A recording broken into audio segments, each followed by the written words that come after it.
Alright, so here we'll go over the answers for your first homework assignment since the quarantine. And yeah, so let's just jump right into it. So to list the ordered pairs, you would have 2, 1, oops, 2, 3, excuse me,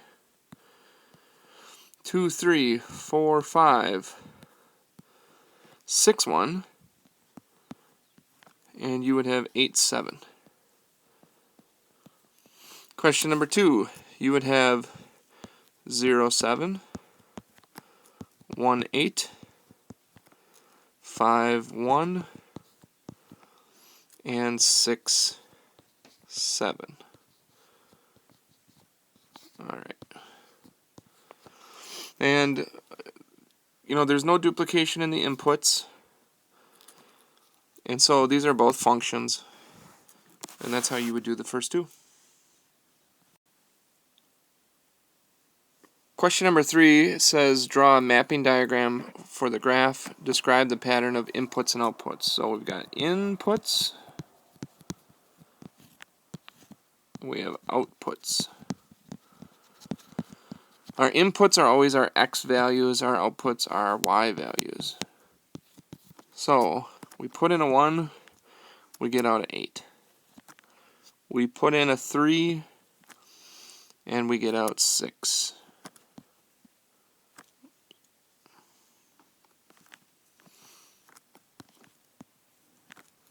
We put in a 5, and we get out a 4.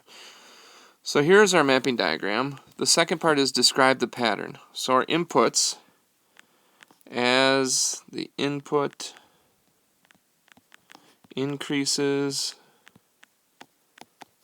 by, well, it's increasing by positive 2. As the increases by 2, the input, the output decreases by 2. And that's how you do number 3. So in this one, we're going to have our inputs and our outputs.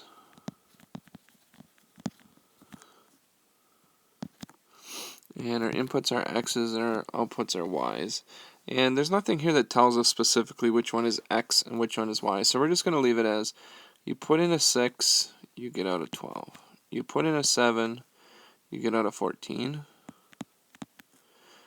Put in an 8, you get out a 16. You put in a 9, you get out a 18. And that's really all it's asking us to do. The table shows the number of beads needed to make a bracelet.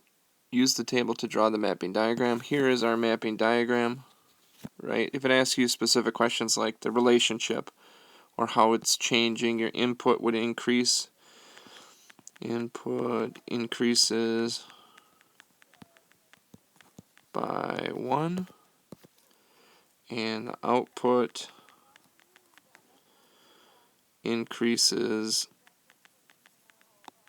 by 2. And that's it for 6.1.